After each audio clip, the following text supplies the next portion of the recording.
Welcome to Autism in Black Live. We are rooted in advocacy, not fear, rooted in truth, not stigma. Here, we center Black autistic voices, uplift Black families, and build spaces that are affirming, unapologetic, and full of joy. Whether you are a parent, professional, or autistic adult, this is your space. Together, we break down barriers and build up community. So grab your seat at the table. We're just getting started.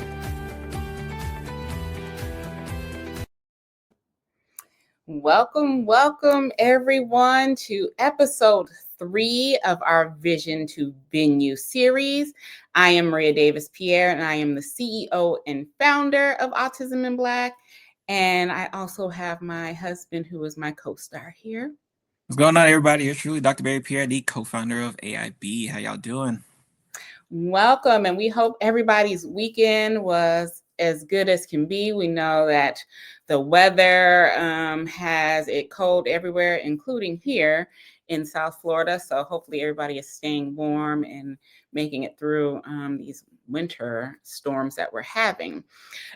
For our Monday topic of the show, we are talking about the vision behind the Autism in Black conference. And I am so excited about this conversation because it gives you a little bit of insight into why we created this, especially. So let's kick it off with talking about what this conference is designed to do. So would you like to lead that, my love?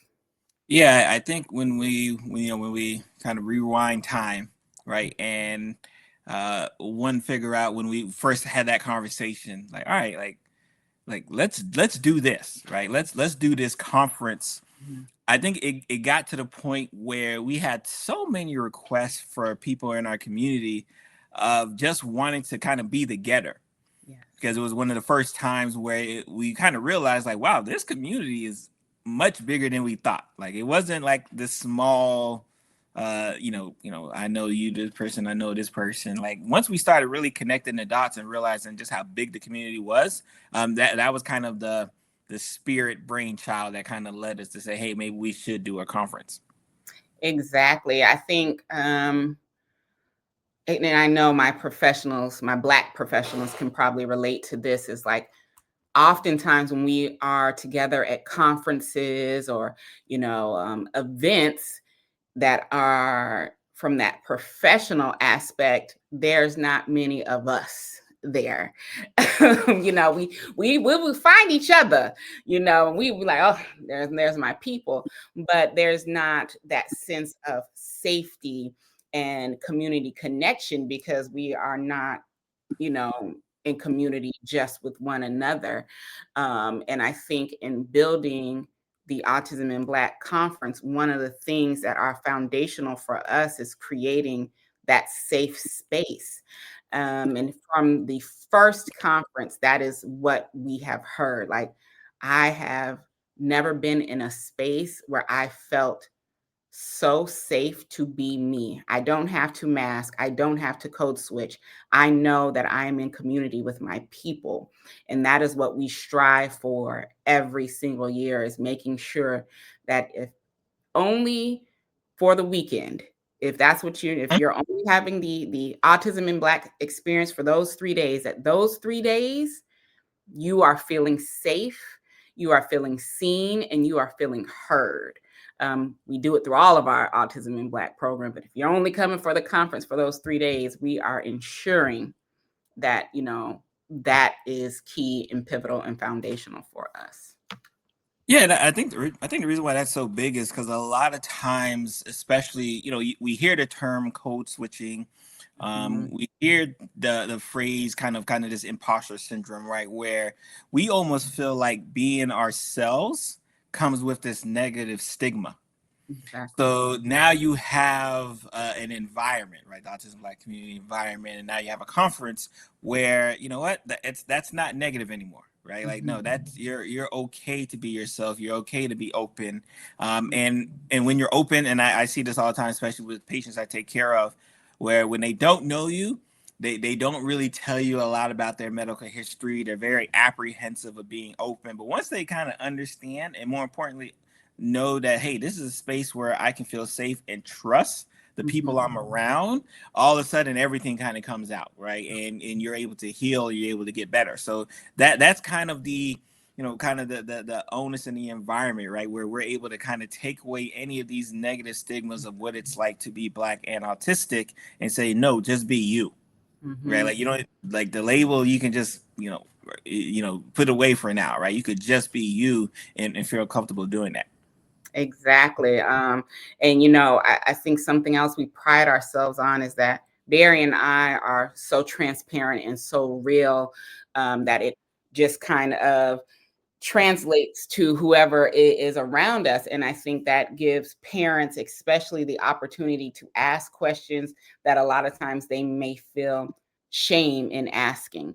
And, here with Autism in Black, we want you to ask those questions, because if you're not asking those questions, then how can we help and provide the actual neuroaffirming language and tools that you actually need to be able to go into spaces to advocate for your children, right? So a lot of times there's that kind of feeling that, parents can't ask, can't do, but not here at Autism in Black, because if we don't know what you're thinking, if we don't know what you're feeling, then how can we help, right? So we provide that sense of environment to let you be transparent with us. And we know that you have to be in a safe space to feel that vulnerable to take it there. So that is, really the environment to cultivate. And really, we do this because we know that we are building against a lot when it comes to us. I mean, if you've followed us year after year, you know that some years we do a little live where we show all of the comments, negative comments that we get in regards to building a space like this. And it continues, that is what we are building against: being talked over, dismissed, misread, racism, ableism, all of that. And those comments don't stop. And I think sometimes people don't understand the impact it can actually have on the organization host. I'm talking about me here. When we have to constantly see those types of messages.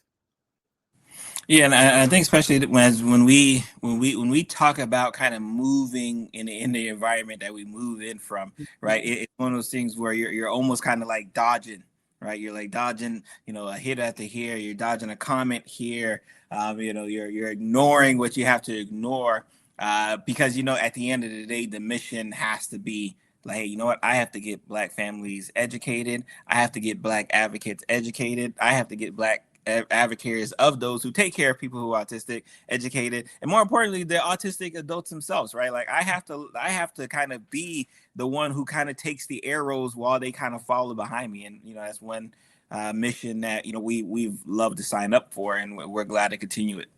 Exactly. And it is hard when you have certain individuals. And I think now with, what we're dealing with in our country and who's in leadership, if we want to call it leadership of our country, what is now so easily for a lot of people to continue to spew the hatred and towards us. And it's difficult when you're seeing that. We just had a message, not like Friday, on the page. And I think what keeps me going is all of the love, because yes, there is that hate that happens, but there is so much more love that's saying, oh my God, we need this space. Oh my God, thank you for creating this.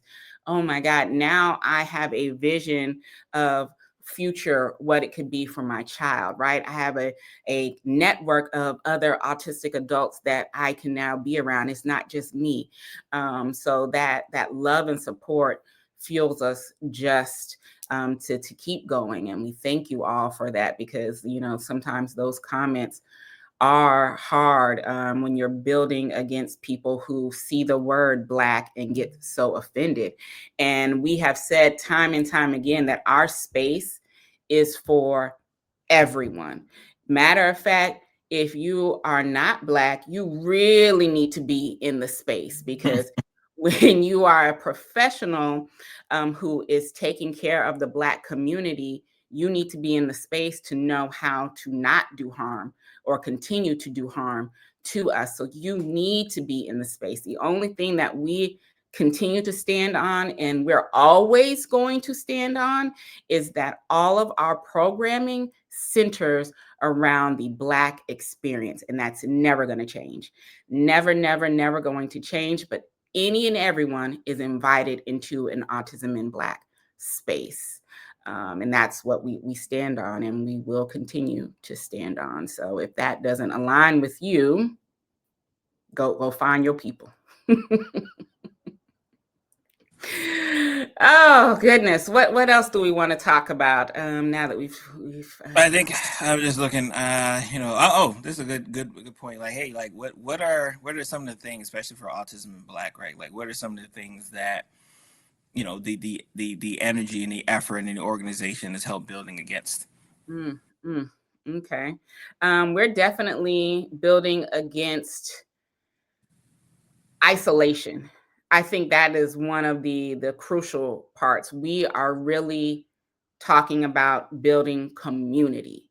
You Hmm. know, we don't want you to ever feel like you are an autistic individual who's on this journey alone. You are a parent on this journey alone. You are a professional on this journey alone. We want you to know that there's a whole community out there that understands and that they can help you and guide you. So we're definitely fighting against people trying to figure it out alone, because we know what that's like and the effort that takes, and not everybody has that time to put in that when you have a life, right, to keep going. And we know that time does matter when it comes to advocating for our children in these systems, as well as ourselves in these systems. So if we can make it a little bit easier and a little bit quicker, then that's our job that we take. We're also fighting against, and this is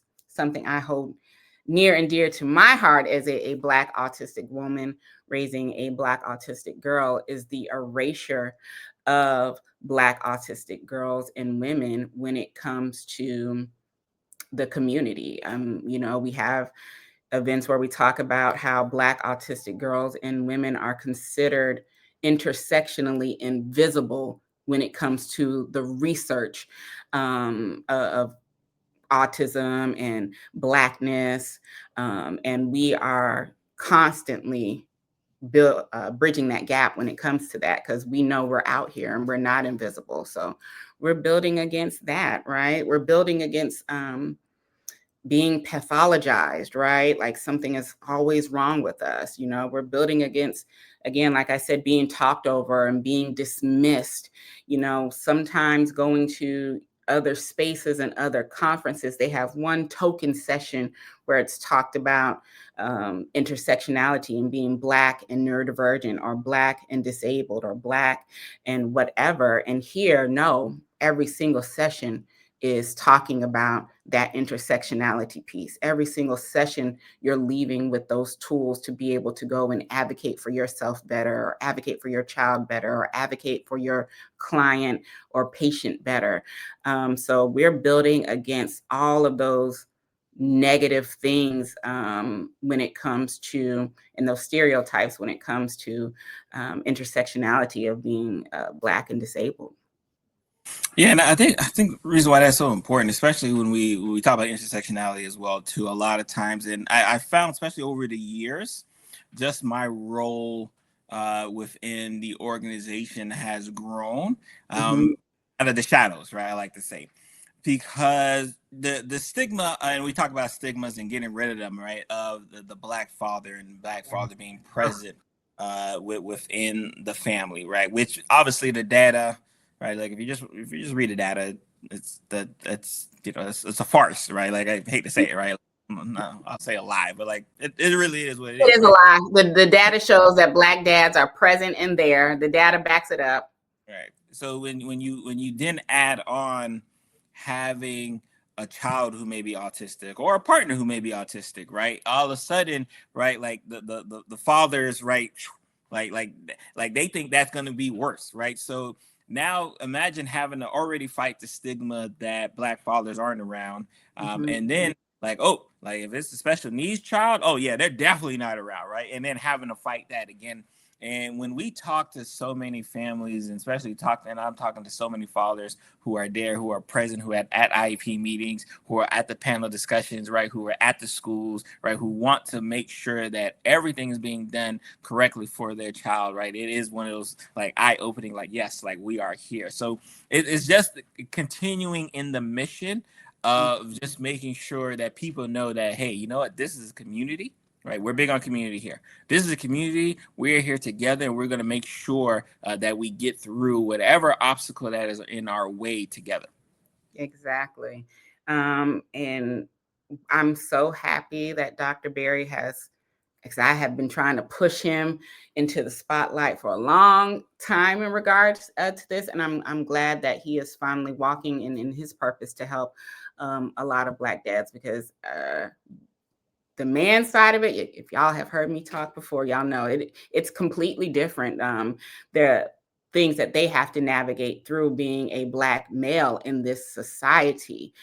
So I'm just so happy that we have him to do that, and also use his expertise as a physician, because so often we know what it's like to be Black and go into the healthcare system, and we Mm-hmm. know the history behind it, and we know how intimidating and scary it can be for us when we think about the history of being Black and going through the medical system. So when you have someone who is a literal physician in this field to be able to say, hey, this is what you need to do, this is how you need to do it, this is very important for us to do, this is the research backing behind why we don't listen to anti-vaxxers, why we don't listen to RFK. Mm-hmm. Nothing. I don't care what that man says. Right. We ain't listening to it, right? He could tell me the sky was blue and I'd have to go out there and check myself. So when you have someone who also has that professional expertise, who went to school for something, to learn something, to do better for our community, we have to take hold and listen to that. I think that we are building against so many things when it comes to that intersectionality piece of being Black and fill in the blank. I'm excited and happy that we are able to do that.